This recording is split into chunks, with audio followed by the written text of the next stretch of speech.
안녕하십니까. 인문학연구소 인현입니다. 이번 시간에는 우리 역사 속의 간신들 27번째 경술국적 그 세 번째 시간이 되겠습니다. 우리 역사 속의 간신들 27번째 조선의 마지막 매국노 경술국적 세 번째 이야기 시작하도록 하겠습니다. 자, 지난 시간 2편까지 경술국적을 대표하는 5명의 인물 이완용, 윤덕영, 민병석, 고영희, 박재순을 소개를 해드렸습니다. 오늘은 그 마지막 시간으로 조중흥, 이병무, 조민희에 대한 이야기를 해보려고 합니다. 자, 6번째 농상공부 대신 조중흥. 정미 7조약 당시에 법무 대신이었던 조중흥 역시 경술련 1910년 한일 강제 병합 늑약의 체결에 찬성을 하면서 또다시 친일 매국의 기치를 드높이게 됩니다. 이미 조중흥은 제가 정미 7적 3편에서 다루었기 때문에 간략하게 되짚고 넘어가는 정도로만 설명을 하겠습니다. 1906년 일본에서 10년가량의 망명생활을 마치고 이완용 내각의 법무 대신 자리로 컴백한 조중흥은 다음 해에 정미 7조약의 찬성표를 던지면서 친일 매국노로서의 엄청난 성과를 이룩하게 됩니다. 그리고 1910년 3월 이완용에게 함께 병합 찬성을 추진하는 정우회의 경비를 지원했고요. 4월 일본 관광단 정부 대표로 참석했던 조중흥은 1910년 8월 16일 농상공부 대신으로 합병조약안과 합병각서에 찬성을 표명하면서 돌이킬 수 없는 친일 매국 행위자로 자리매김했던 인물이라고 할 수가 있습니다. 자, 앞에서 말씀드린 것처럼 더 자세한 내용은 정미 7적 3편을 다시 한번 확인해 보시면 되겠고요. 그리고 7번째 친위부 장관 겸 시종 무관장 이병무 되겠습니다. 이병무 역시 대한제국의 군대를 책임지는 군부대신 시절에 이토 히로부미의 지시에 따라서 일본군 70여 명을 이끌고 대궐에 난입해서 고종에게 선의를 강요했던 찬란한 매국노 중에 한 명이죠. 지금 시대로 따져본다면 대한민국 국방부 장관이 일본군을 이끌고 청와대, 지금은 용산이라고 하는 게 맞을까요? 어쨌든 그쪽으로 쳐들어가서 대통령에게 하야와 함께 군대를 해산하라고 요구하면서 협박을 했다라고 볼 수 있는 거예요. 그러니까 국방부 장관이 군대 해산을 원한다. 참 이해할 수 없는, 친일파 중에서도 참 이해하기 어려운 인물 중에 하나라고 할 수가 있습니다. 자, 역시 자세한 내용은 정미 7적 2편에서 살펴보시기를 권하고요. 어쨌든 당연히 이후 1910년 한일 강제병합 늑약의 체결에도 앞장을 섰습니다. 당시 이병무는 임금의 호위를 담당하는 시종 무관장이자 근위되었던 친위부 장관이었습니다. 물론 친위부는 사실상 해체되어서 시종 무관장이 정확한 당시의 그의 상태라고 할 수가 있는데, 아무튼 이병무는 임금의 안위를 책임지는 자리에 있었다라고 볼 수 있는 거죠. 그리고 이 늑약이 체결되면서 그 대가로 1911년 1월 5만 원의 은사 공채를 받았고요. 1912년 8월 한국병합 기념장을 또 받게 됩니다. 자, 마지막 인물 8번째 숭령부 총관 조민희에 대해서 이야기를 해볼게요. 자, 우선 좀 설명을 하자면 숭령부라는 건 경운궁, 지금의 덕수궁 안에 있었던 정각의 이름입니다. 그리고 그 정각을 담당했던 사람이 바로 조민희이죠. 그럼 이 조민희는 어떤 삶을 살았던 인물일까요?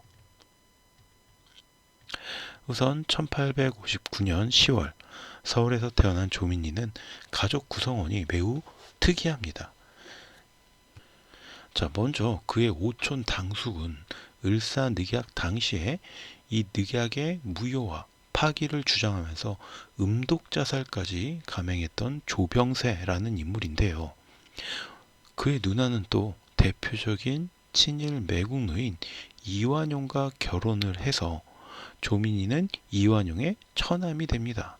그리고 그 역시 이 당숙이 아닌 처남을 따라서 이완용을 따라서 친일 매국노의 길을 걷게 됩니다.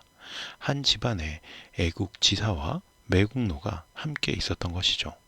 25살의 나이에 증광별시 문과에서 10등으로 급제한 조민희는 10월 가주서, 그러니까 승정원에 속한 정칠품 벼슬을 시작으로 홍문관 부수찬, 양성 현감, 용인 현령 등을 거쳐서 1889년 10월 홍문관 수찬의 자리에까지 오릅니다. 이후에도 승승장구를 거듭하면서 승정원 동부승지, 전주부 관찰사, 평안남도 관찰사, 평안북도 관찰사는 물론이고 1900년 11월에는 법무협판에 임명이 되었고요. 1901년 3월에는 특명 정권공사에 임명되어서 프랑스에 주재하도록 명을 받았다가 다시 미국 주재를 명받아서 1904년 4월까지 주차 미국 특명 정권공사로 근무를 하게 됩니다. 그러니까 일종의 외교통 같은 인물인 거죠. 그리고 1904년 다시 주차 일본 특명 정권 공사에 임명이 되는데 아마 이때부터 이제 일본의 영향을 받기 시작한 게 아닌가라고 추측이 됩니다. 1907년 10월 헤이그 특사 사건으로 인해서 일본의 황태자가 방문했을 당시에 그를 환영하기 위해서 친일 대신들이 만들었던 신사회의 부장이 되었고요. 11월에는 통감부의 식민정책에 동조하면서 조선인을 교화시키기 위해 전국의 보부상들을 규합해서 조직한 동아계진교육회의 부회장으로 선출되기도 했습니다. 즉, 그 전까지는 일제와 관련된 행보가 딱히 없었는데 주차 일본 특명 정권공사 이후로 적극적으로 일본에 눈에 들기 위해서 노력했던 거죠. 그래서 이때부터 일본의 영향을 받았구나 라고 추측을 해볼 수가 있는 겁니다. 자, 조민희는 앞서 을사늑약 2편에서 민병석에 대해서 이야기할 때 잠시 나왔던 순종 납치 계획 당시에도 순종과 함께 남행을 했고요. 그 대가로 훈일등 태극장을 받게 됩니다. 1909년 10월 26일 안중근 의사에 의해서 이토 히로부미가 사살되자 고종의 특사로서 이토 히로부미의 조문을 위해서 중국 다롄에 방문을 했고요. 11월 장충단에서 열린 관민주도회의 발기인으로도 참여를 합니다. 1910년 8월 22일 한일 강제 병합 늑약 당시에 숭년부 시종장의 지휘에서 역시 이 늑약의 체결에 찬성을 합니다. 그리고 이때 세운 공로를 인정받아서 1910년 10월 7일 발표된 자작 자귀 수여 대상자에 포함이 되었고요. 1911년 1월 13일 조선 총독부에서 열린 은사공채권 교부식에 참석해서 일본 정부로부터 5만 원의 은사공채까지 받게 됩니다. 또한 1912년 8월 1일에는 일본 정부로부터 한국병합 기념장을 받고요. 12월엔 정사위의 품계를 받게 됩니다. 조민희는 1915년 4월 일본 황후 일주기에 조선 귀족 총재로 참가를 했고요.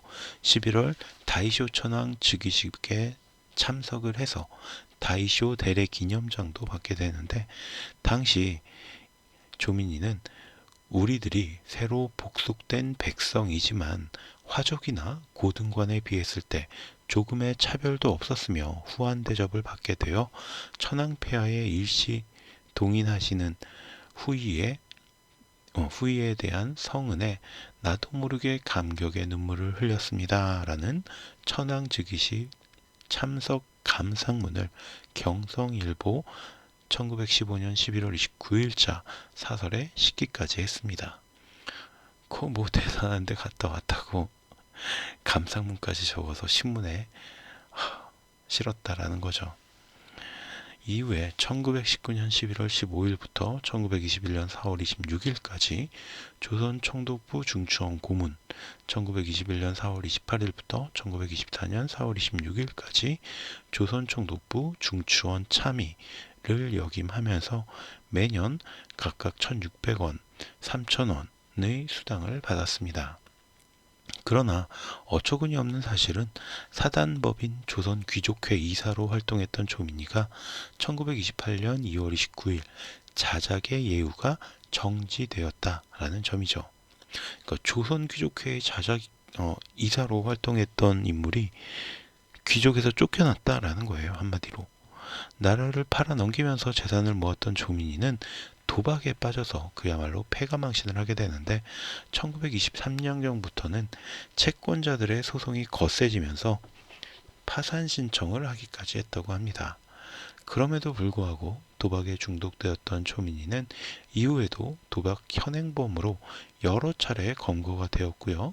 조선 귀족이라는 신분 때문에 큰 처벌을 받지 않았고 그로 인해서 더욱 대담해진 그는 자신의 사무실에까지 도박장을 차려가면서 도박에 빠져들었다고 합니다. 그리고 마침내 1927년 12월 경성지방법원으로부터 파산 선고가 되었고 1928년 2월 29일에는 자작의 예우마저 정지가 됩니다. 더 웃기는 것은 그의 자작에 대한 예우는 정지되었지만 1931년 1월 2일 조민희가 사망을 하자 자귀 자체는 그의 장남이었던 조중수에게 그대로 세습이 되었다고 해요. 도박에 빠져서 가산을 탕진하고 여러 차례 도박 현행범으로 붙잡히면서 자작의 예우마저 정지가 됐는데 죽고 나서 그 자작의 자귀는 또 아들한테 갔다는 거죠.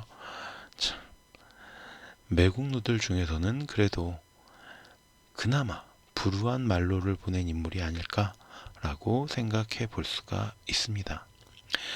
자, 어쨌든 이렇게 친일 매국노들에 대한 이야기, 을사오적, 정미칠적, 경술국적을 모두 마치게 되었습니다. 마지막으로 한일 강제 병합 늑약의 내용을 돌아보면서 이들의 만행에 대해서 생각해 보도록 했으면 좋겠습니다. 한일 병합 조약의 원문 내용은 다음과 같습니다. 일본국 황제 폐하 및 한국 황제 폐하는 양국 간의 특수하고도 친밀한 관계를 고려 상호의 행복을 증진하며 동양 평화를 영구히 확보하고자 하며 이 목적을 달성하기 위해 한국을 일본 제국의 병합함이 선책이라고 확신, 이에 양국 간의 병합조약을 체결하기로 결정하고 이를 위해 일본국 황제 폐하는 통감자작 데라우치를, 한국 황제 폐하는 내각 총리 대신 이완용을 각기의 정권위원으로 임명하였다. 그러므로 정권위원은 합동협의하고 다음의 제조를 협정하였다. 제1조 한국 황제 폐하는 한국 정부에 관한 일체의 통치권을 완전 또 영구히 일본 황제 폐하에게 양요한다. 제2조 일본국 황제 폐하는 전조에 기재한 양요를 수락하고 전조 앞에 1조에 기재한 내용을 수락하고 전연 한국을 일본 제국의 병합함을 승낙한다. 제3조 일본국 황제 폐하는 한국 황제 폐하 황태자 전하 및 그 후비와 후예로 하여금 각기의 지위에 적응하여 상당한 존칭 위엄 및 명예를 향유하게 하며 또 이것을 유지함에 충분한 세비를 공급할 것을 약속한다. 제4조 일본국 황제 폐하는 전조 이외에 한국 황족 및 그 후예에 대해서도 각기 상응의 명예 및 대우를 향유하게 하며 또 이것을 유지함에 필요한 자금의 공급을 약속한다.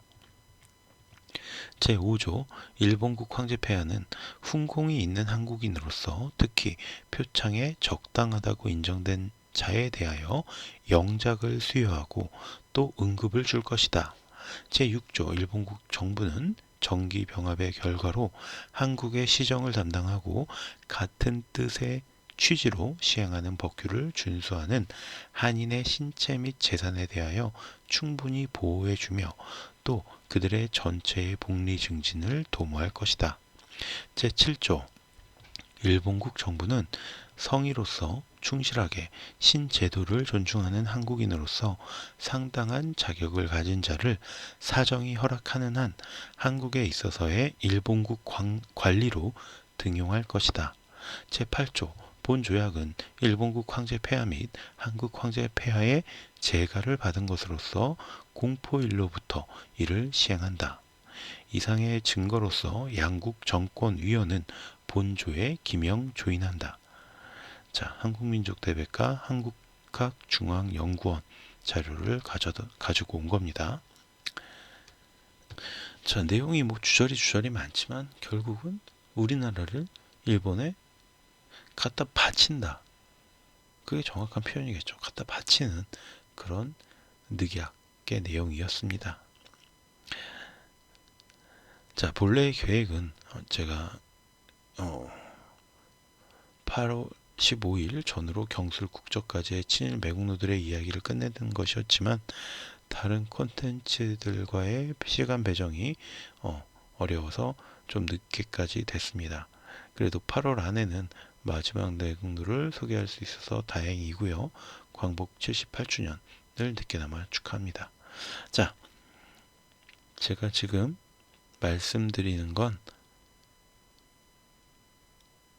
제 네이버 프리미엄 콘텐츠 원본이죠. 그 텍스트 버전의 내용을 읽어 드리는 겁니다. 그래서 이걸 듣게 되시는 유튜브 혹은 기타 오디오 쪽 콘텐츠로 접하시는 분들은 이게 무슨 소린가 싶으시겠지만 아무래도 제가 네이버 프리미엄 콘텐츠가 원본이고 거기에서 몇 달 정도 뒤늦게 올리는 내용들이다 라는 거 다시 한번 정리를 해 드릴게요. 자, 어쨌든 제가 이 녹음을 하는 거는 설날이 지났습니다. 2024년 설날이 지나서인데 모두들 새해 복 많이 받으시고 설 명절 잘 보내셨기 바랍니다. 저는 다음 시간에 또 다른 이야기로 찾아오도록 할게요. 감사합니다. 구독과 좋아요, 알림도 설정 부탁드립니다. 감사합니다.